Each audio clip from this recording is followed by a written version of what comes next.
Purchase your tracks today.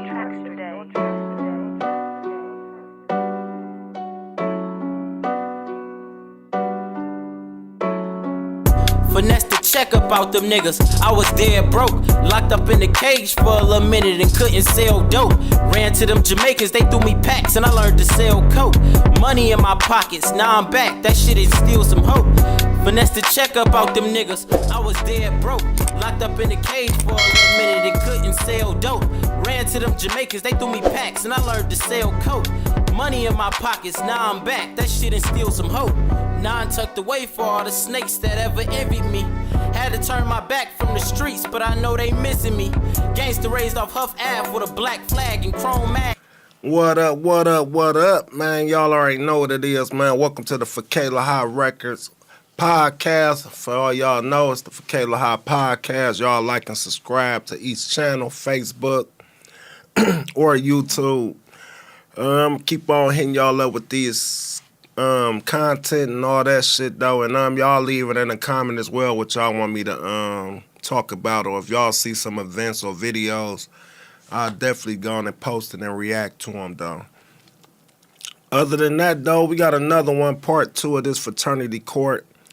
As usual, I try to keep it fresh where content like I ain't synced myself, so we all can watch it together and such though.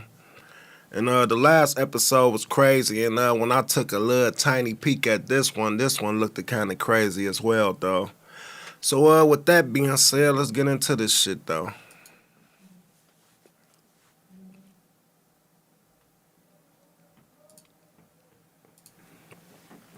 And we back.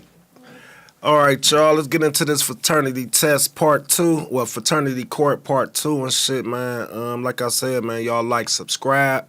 Also, if y'all got any content, videos and stuff, man, y'all let me know and I'll go snatch it up and comment them on them as well, though. So with that being said, let's get into the video.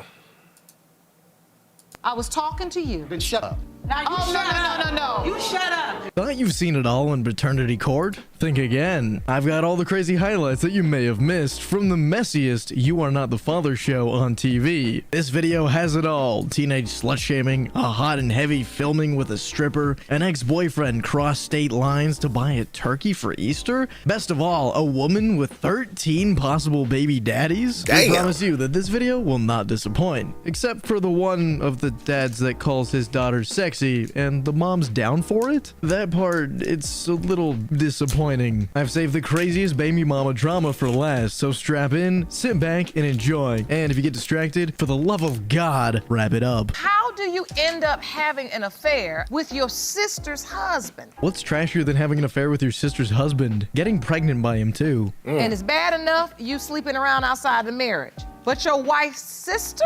That was an honest mistake, Your Honor. Who let this man come into paternity court with him? He can't even talk for real, sounding like Muhammad Ali. No disrespect, but little mumble mouth. Mouth full of marbles. I Hilarious that know. he'd call this hold the bottle and an honest mistake. Ah, yes. I hate when I slip and fall and end up in a 2-year extramarital affair. Happens to the best of us, really. He came over to my house and he picked her up and he went up on the stairs and he, put her up to the light and he said, yeah, she could be mine. This Mr. Griffin might be dumber than Peter Griffin himself. This weirdo admits to holding his sister-in-law's baby up to a light, looking it sideways and going, yup, this could be mine. Is this real life? Mr. Griffin, you are not her father. I'm Dang. just gonna have to help her find it because I got names for her, so. For 30 years, this man assumed to be her father, but never stepped up to the plate. On this day, a paternity test revealed he wasn't. But don't worry, her mother has a long list of past lovers she can track down instead. Classy. You say your mother gave you a list of 13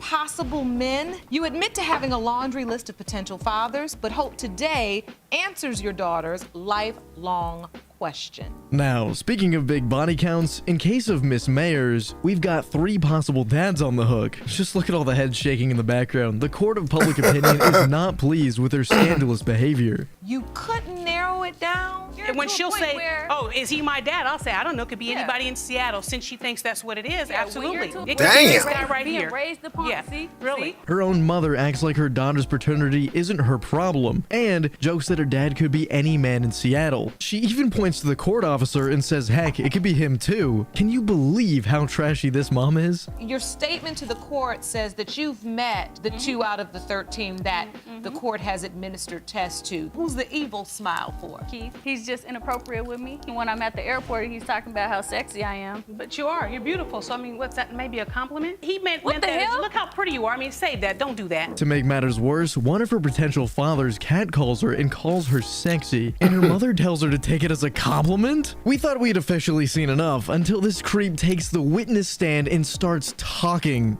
You know, we got together, she came over, she told me she thought I was sexy, whatever, good looking.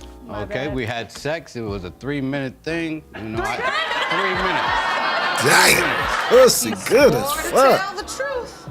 and nothing but the truth. Turns out, a measly 3 minutes is all it takes. Mr. Keith McCraney, you are the father.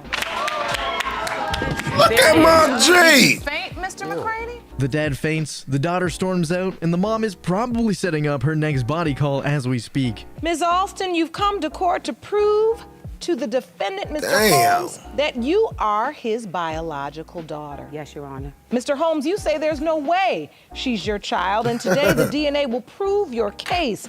You say her biological father is David Alston, the man who is on her birth certificate. In this case, Miss Alston's here proves that Mr. Holmes is her biological dad. Now, why on earth would Holmes be the father when there's another guy in her birth certificate who's been paying child support for all of these years? All signs point to the guy being the father, but if there's one thing we know for certain about paternity court, things are never as they seem. Right. Based on Miss Alston's Karen-style haircut, we know she's gonna fight to get her way. You say her biological father is David Alston, the man who is on her birth certificate. Mr. Alston and my mom were married, but at 15, she told me that Mr. Holmes can be my dad. Is this lady crazy, or is she right? It's one thing to see another man as a father figure, but that doesn't mean you go to a paternity test to prove it. Let's see what Mr. Holmes has to say about Miss Alston's mother in all this drama. You don't believe she's your biological child?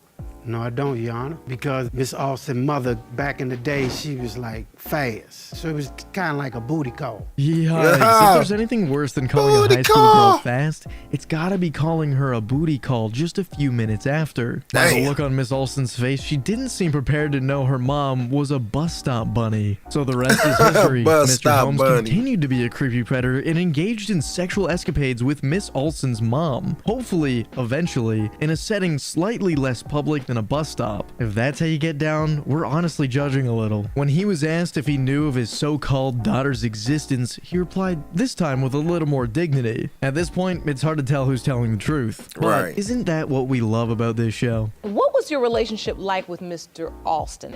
Your Honor, I hate to say this, but I hate him. I try to have a relationship with him and spend time with him. He wouldn't have time for me. This is getting messy. When Judge Lauren brings a witness to the floor, she does so with the hopes of clearing up the confusion. But nobody was prepared for what nonsense would come out of Mr. Holmes' mouth next. Her mother came to me first and said that Donna was my son's child. I usually find out that I got kids when they like 2 months or 3 months. And when I find out after 15 years, like, it's like, hold up, what's somebody set me up being funny or something? You ever been there when any of them were born? With all my kids, with all of them, I got 7. In a slip of tongue, Mr. Holmes reveals he has 7 children. Funny how Mr. Holmes slut-shamed Miss Alston's mom, but basically just revealed that it has a pregnancy scare every few weeks. Dad goals? Not really. Do you have any inkling as to why your mother said one man was your father, then another man? No, Your Did Honor, she ever give you a reason? She never did. We meet Mr. Alston.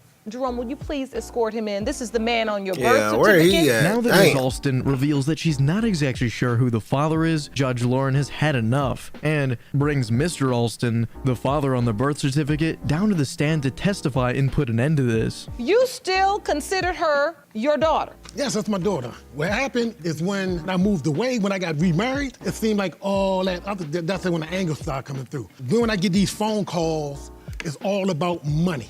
money. He's got the Money. documents to prove it, but no The love money. or funds to back it up. Mr. Holmes, you are not Miss Alston's father.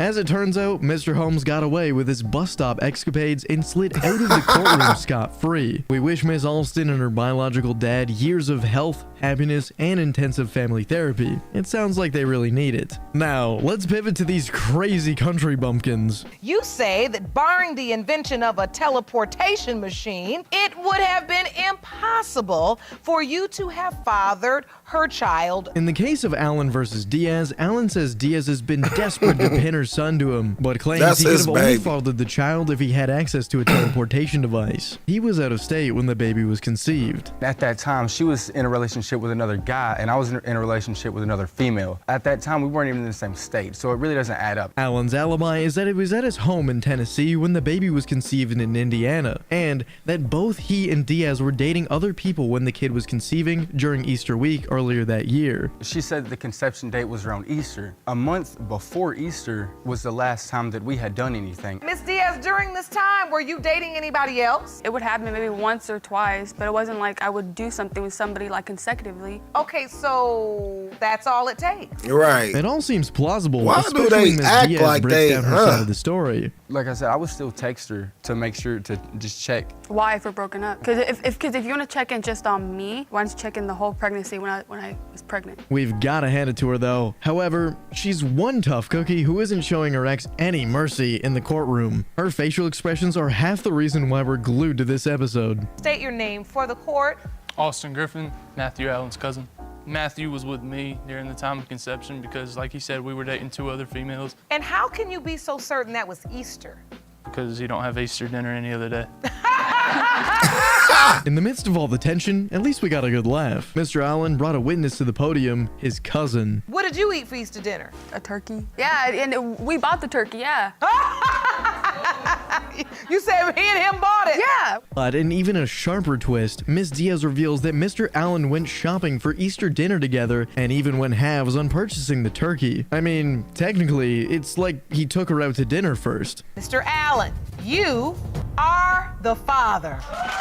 He looked like it too. Caught red-handed in a lie, Mr. Allen nods his head in agreement knowing he lost his own game. Mr. Lee is a deadbeat. That's ludicrous. I have 6 other kids. I am not the father of her baby. I'm a good guy and I'm a good father. You're not a good anything. You're a deadbeat. You barely take care of them 6 kids that you got. Now, in the Murray v. Lee case, a man denies that he had a 10-year-long affair with an exotic dancer, and of course, denies that he fathered a child with her. Ah, yes, a tale as old as time. The exotic dancer, Miss Murray, calls the dancer ludicrous. What's up with and these tells niggas that he has strippers 6 other pregnant? children and Shit. therefore could never be the deadbeat that she accuses him to be. Mr. Lee, tell me about this woman you fell for. Was it Miss Murray or That was girl it looked just Shelby? like the I was never judge. obsessed with her. I ducked her for years. You came to the club every week and tipped me, yes. Mr. Lee is quick to deny it all, but Miss Murray persists, insisting that he has visited the club for years and she has finessed him out of money the entire time. She said finesse him. And unfortunately,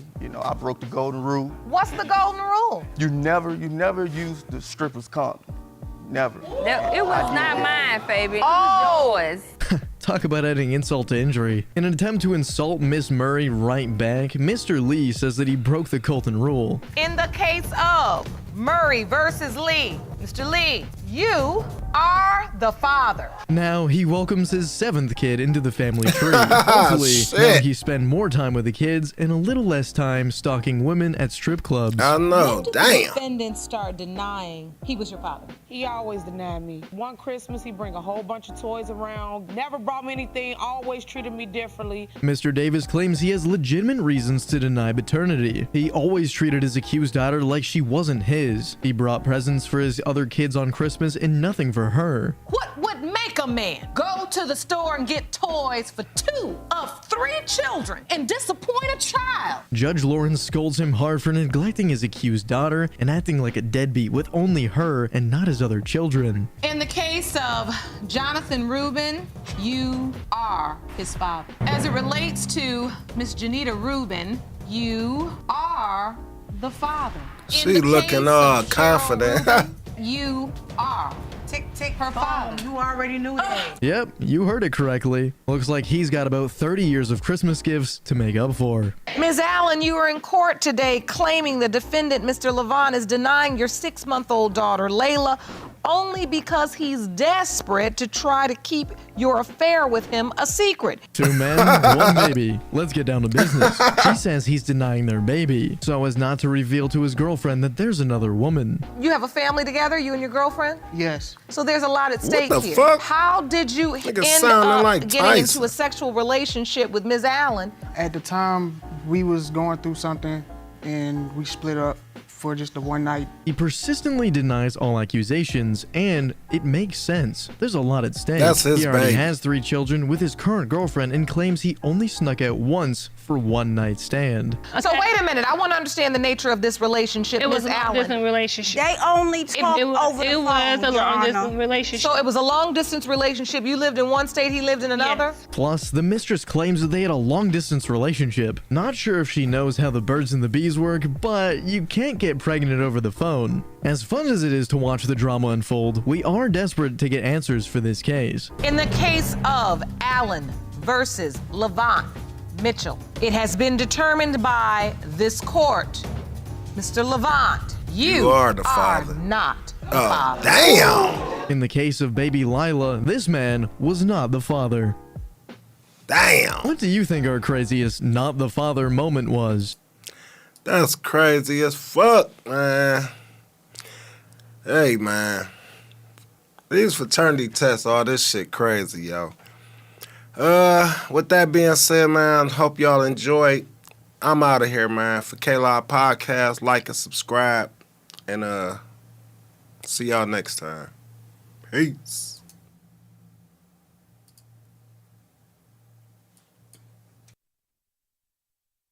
The ski mask. First time I touched the pack, felt like a baby in a candy store.